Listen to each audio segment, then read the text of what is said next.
All right, Milos. Hey, it's time Here I am again. for another Milos' Frame of Mind.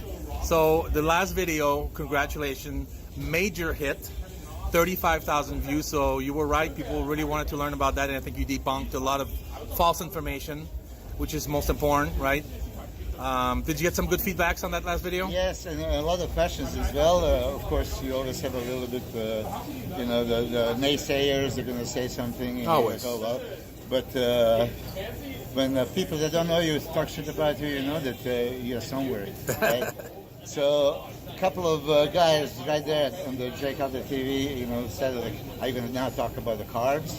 So I thought it, again, educational serious. I talked about protein last time. I'm going to touch the subject of carbs. But before that, as you saw, we had the Powerhouse.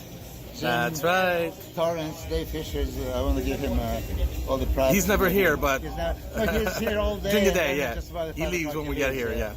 Great competitor, great person, and I just want to give him a shout out. Thank you for letting us through here, there. So here it is. There's a lot of misconception about carbs. On all my seminars and the training camps, I have a lot of those questions, and people are, Milos, keto diet is so effective for fat burning, and I said it a zillion times. Ketogenic diet, absolutely the best fat burning diet by all means. But we are bodybuilders that talk about hypertrophy, and there's so much place for carbohydrates. Now, also at those seminars, people jump in with, carbohydrates are not important. We don't have essential carbohydrates. We have essential amino acids, we have essential fatty acids, essential protein and fat, but not carbohydrates. Essential means that the body cannot manufacture. So carbohydrates can be manufactured. This is why they are non-essential, but they are also important. Carbohydrates obviously is the primary fuel for the brain, many other organs, but for bodybuilders, muscles must have carbohydrates. Now, first subject I'm going to touch, there is something called respiratory exchange ratio. That's a coefficient that goes from 0.7 to 1. What does it mean? 0.7 respiratory exchange ratio means that your body is using only energy from the fat. 1, only energy from the carbohydrates. So, pretty much, everyday, normal life, we are at about 0.8, which means that the body at all times is using both. A little bit carbohydrates, a little bit fat, and going on. Now, when you do the aerobic type of training, like 60-65% of the maximum heart rate, cardio, low impact, it's like fat only, 0.7. And when you do, anaerobic type of training, like weightlifting, would be 1. That's ideally, but many times happens in between. So, as you remember, a couple of episodes ago, I was describing what is my perfect diet. In the morning, I'm going to wake up and do cardio, burn some body fat, that's fat burning phase. And then I'm going to maintain maintenance phase up until the training, and then I'm going to create an anabolic phase. So yes, even first time I mentioned you don't need really carbs, throughout the day. You can get away with fats if you want to stay lean and reduce your body fat storage. But when you're going to start training, you have to incorporate the carbs. Now people are going to say, but Milos, carbs too early. Carbs before workout is going to give you this carbohydrate in the bloodstream. It's going to be used during every muscle contraction. So at that time, I would suggest, obviously, complex carbohydrates, starchy complex carbs that don't have that insulin spike like sugars. At that time, a couple of hours before a workout, you can go with the starch. But during a training, and immediately after, your best friend is actually simple carbohydrates. As I was touching the subject of digestion, absorption of protein, I'm going to just touch the subject of carbohydrates. As soon as you take any kind of carbohydrate, already in the mouth, there's alpha amylase, salivary alpha amylase is going to be breaking up the polysaccharides, the starches. And then this is going to go through esophagus, and the stomach is a little bit different than the protein. Now, because of highly acidic environment, it's going to stop, inactivate this alpha amylase until it goes to the small intestines, duodenum, and that's when pancreatic alpha amylase is going to come into the play. So similar like protein, you have a polypeptides, now you have a polysaccharides. It's going to be broken down to the oligopeptides. It's going to be broken down now to oligosaccharides. And oligosaccharides are anywhere between 3 and 10. Then we have a lot of disaccharides. Sucrose, table sugar, is the molecule of glucose and the fructose, right? So sucrase enzyme is going to break it and you're going to get monosaccharides. And then you have a lactose, which is glucose galactose, maltose, to glucose molecules. But bottom line, from proteins, you're going to get amino acids in the bloodstream. From any kind of carbohydrates, you're going to get the glucose. Let me just monosaccharides is not just glucose, it can be fructose and galactose. Okay. But as it goes to the liver, it's going to be converted into the glucose. So you're going to always end up with the molecule of glucose. That's what is the blood sugar all about. So now if you're maintaining your blood sugar levels, it's 70 to 90 milligrams per deciliter, right? That's the normal glycemia. As soon as you touch some carbs, blood sugar level is going to increase. As soon as blood sugar level is increasing, what's going to happen? Beta cells of pancreas is going to release insulin, storage hormone, and regulator.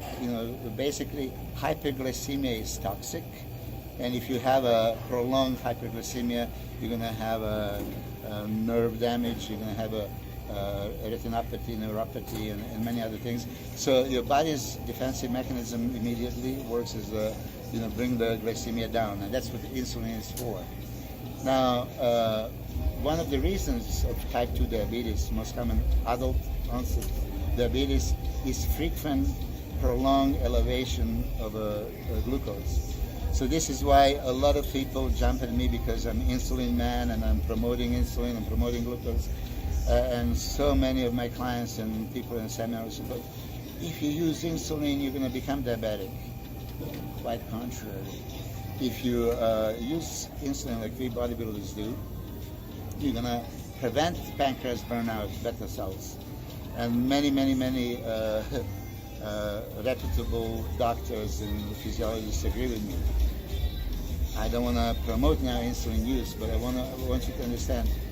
We had such a complex carbohydrates to get slow, prolonged increase blood sugar level coming into the bloodstream.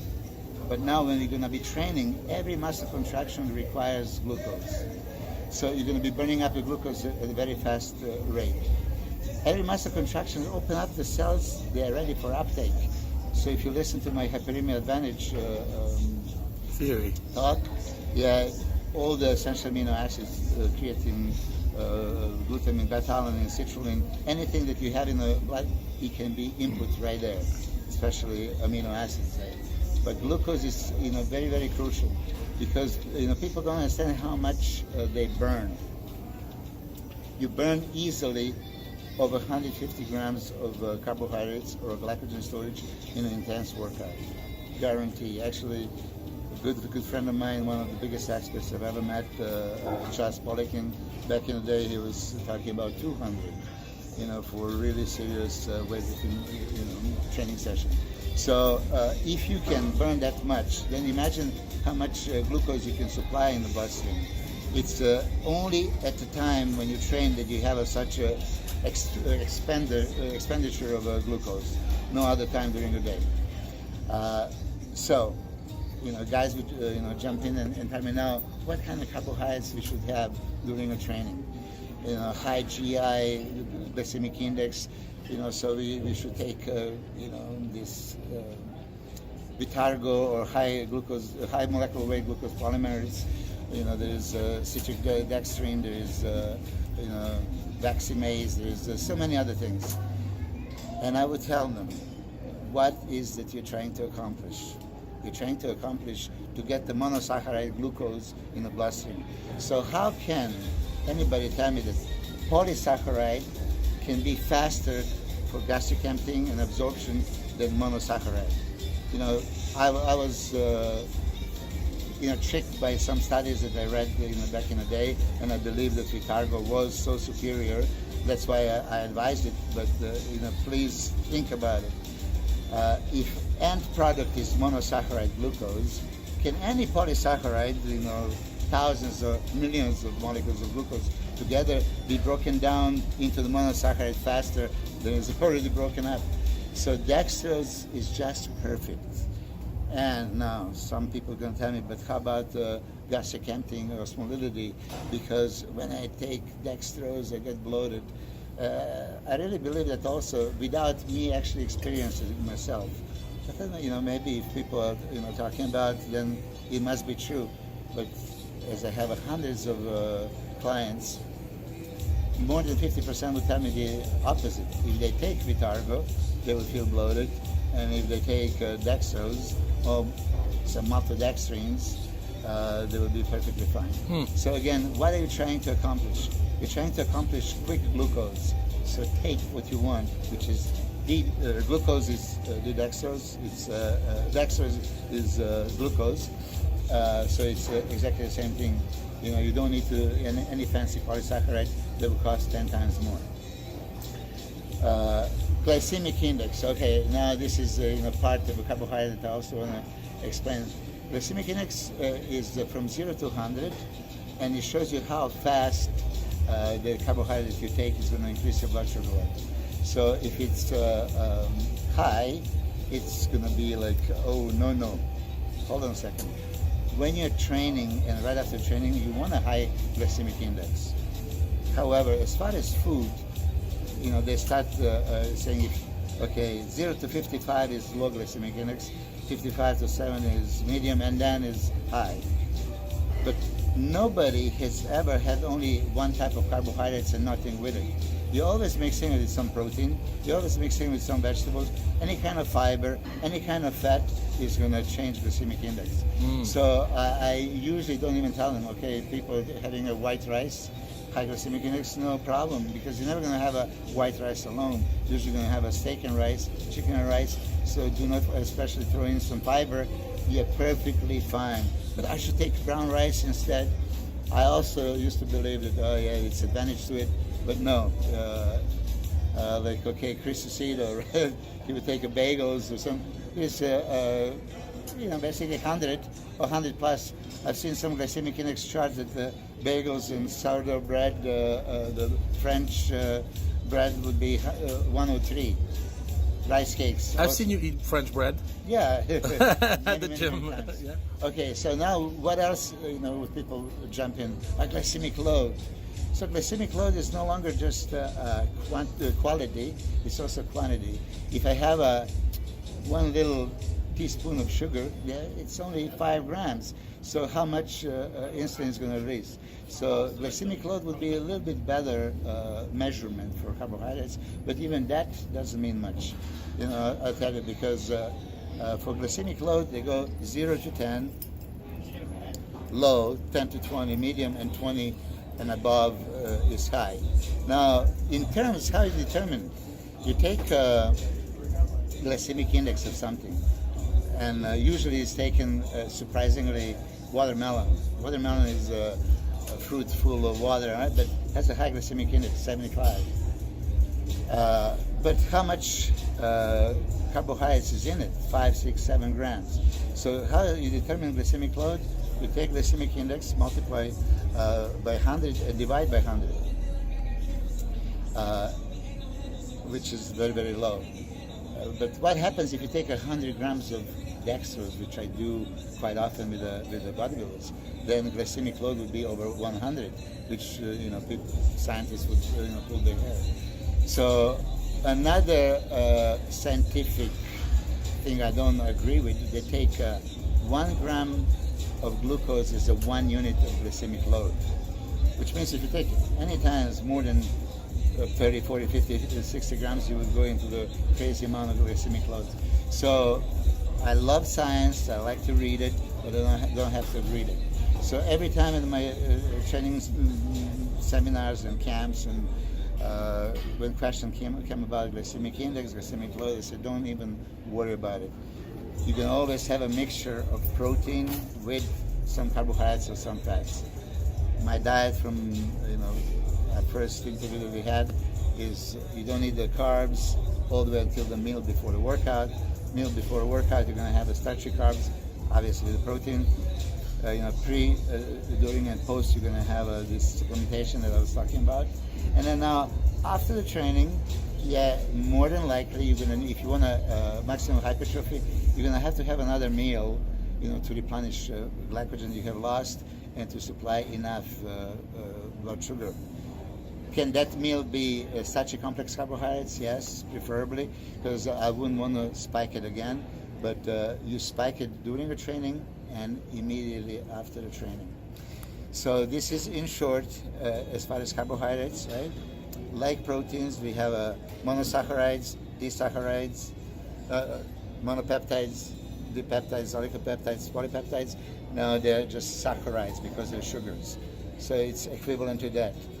Like protein, you need enzymes to break it down. Here you need the same enzymes. You need alpha amylase, basically the maltase, you need lactase. So any kind of carbohydrates that you have, enzymatically have to be broken down to deliver the monosaccharide, which is going to then be delivered to bloodstream and be used. How much carbohydrate you should take? Again, it's very important because I was criticized by natural guys. But Milos, this protein requirement that you gave is only for juiced up guys like yourself. I am. So what about our natural bodybuilders? Especially if I would be natural, what would I want? I would want the same kind of hypertrophy. I would want to push. I'm not going to push pharmaceutical hypertrophy. I'm going to try to push nutritional and training hypertrophy. Right. So for natural bodybuilders, I was always suggesting as much protein as enhanced. Yeah. How much carbohydrates? Again, according to your body type, about your body fat levels, and maximal hypertrophy, there will be no difference. The only difference that will come about if you use injectable insulin. That would be maybe topic one of the next episodes, and because I actually have a lot of requests for that. If you use it, then you have to counteract that exogenous insulin. However, endogenously, what your pancreas is going to release is according to the amount of carbohydrates you're going to be eating. So before the workout and during the workout, I would suggest same amount of carbohydrates as much as possible. 30 to 50 grams for the ladies, 50 to 110, 120 grams, intra-workout for the guys. Quick question. What do you think about those people who like to work out in the morning, not cardio, work out in the morning, empty stomach? Do you think that's a good idea? Well, if you wake up in the morning, right, you're going to be in a catabolic state, guaranteed, right? I have many of these clients like this. Milos, it's the only time that I can train, so I train on empty stomach. So imagine 6, 7, 8 hours of sleeping if you're lucky, right? Yeah. Your glycogen storage was depleting. Your body needs energy, for life. So you're gonna, pretty much come with no nutrients. An empty tank. In bloodstream. You're gonna now deliver. Bloodstream is empty, right? So no nutrients, no glucose to be used. You're gonna have to catabolize what? Muscle for amino acids. You're not gonna catabolize fat in the morning to give you. I was talking about respiratory exchange ratio. You see, if you do the cardio, you're gonna use fats. But if you are gonna train, you're gonna use glucose. If glucose is not available, you can break down the glycogen. But with some glycogen, you're gonna more than likely break down some muscle mass as well. So you would be catabolic. So if your question is, should they first thing in the morning immediately do intra-workout supplementation, amino acids and glucose? Absolutely. Okay. Because I always say, what is training? Training is anabolic phase of the day. Yeah. This is when you want to push it in. Even though you are sleeping for 6 hours, you are depleting. See, immediate glucose. Glucose is in the bloodstream, okay? I say 3 minutes. Science tells you 10 to 15. Simple sugar doesn't need to be broken down. Alpha amylase doesn't have to work, right? It's already monosaccharide, glucose. So if you do some search on the internet, they're going to tell you whatever carbohydrates you take is going to take about 10 minutes. However, if you have ever been in a hypoglycemia, shaking from low blood sugar, and you take glucose tablets, how long does it take you? Fast. About 3 minutes. Yeah, and I've seen, I'm not really a scientist, a researcher to quote the study and when, but I can tell you, I guarantee, if you have a glucose in the bloodstream, it's going to be in the mouth. It's going to go very quickly to the bloodstream, Awesome. 3 to 5 minutes. So essential amino acids that you're going to take, creatine, glutamine, everything that you're going to need is going to be available in the bloodstream, even if you wake up in the morning and go to the gym without a breakfast. Without a breakfast, no problem. At least take intra-workout supplementation, Okay. and then continue with post-workout and meals throughout the day. Awesome. There's a lot of people who do that. Yeah, So, you do that. But okay, so maybe again I have enemies. They're going to jump at me. I'm challenging anyone to tell me, how can you not become catabolic if you have a 6-8 hours of fasting? They'll say, and well, then whatever you're I ate last night is Yeah. still there. it's not going to be there. That's what they're it's saying. going to last you first 15 minutes Yeah. of a warm up and a couple of workouts. If you want to supply blood with the nutrients, you can do it very quickly because essential amino acids, BCAAs, creatine, glutamine, glucose, it's all pre-digested. It's elemental form, so it goes very, very quickly. And even if you don't have a breakfast, that's okay. I had for example, Gustavo Badal back in the day, I remember he liked to train early in the morning. But I told him, how important it is to have some nutrients. So we tried without it, and as soon as we switched it with it, there was a huge difference. There you go. So, I don't have my personal experience with it ever, because as soon as I wake up, I have to eat, and that way. Me too, So there's no way that I could actually train without it. Yeah. Thank you, Milos. Awesome.